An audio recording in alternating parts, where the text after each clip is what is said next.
কখনো নিজের কোনো কথা কাউকে বলেন না, যা বলার আল্লাহকে বলেন, আল্লাহকে। কারণ মানুষ পোল্টি মারতে 2 সেকেন্ড লাগে না। কত আপন মানুষ এখন আপনার পর হয়ে বসে আছে, একটু হিসাব কষে দেখেন না, আপনি নিজেই খুঁজে পাবেন। যাকে এক সময় আপনি নিজের কলিজা খাইটা খাওয়াইতে চাইছেন, সে এখন আপনার কলিজা সিরা বুনা গুস্তা খাইতে যাচ্ছে। আওয়াজ দিয়ে বলেন ঠিক কিনা?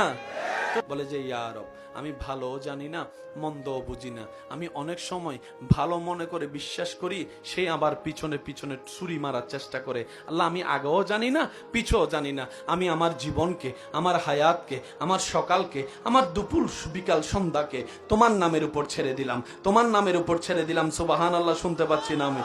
তোমার নামের উপর ছেড়ে দিলাম। আল্লাহ, আমি স্বামী হিসেবে আমার স্ত্রীর ভবিষ্যৎ তোমার নামে ছেড়ে দিলাম। আল্লাহ, আমি অভিভাবক হিসেবে, বাবা হিসেবে আমার সন্তানদের ভবিষ্যৎ তোমার কুদরতির হস্তে ছেড়ে দিলাম।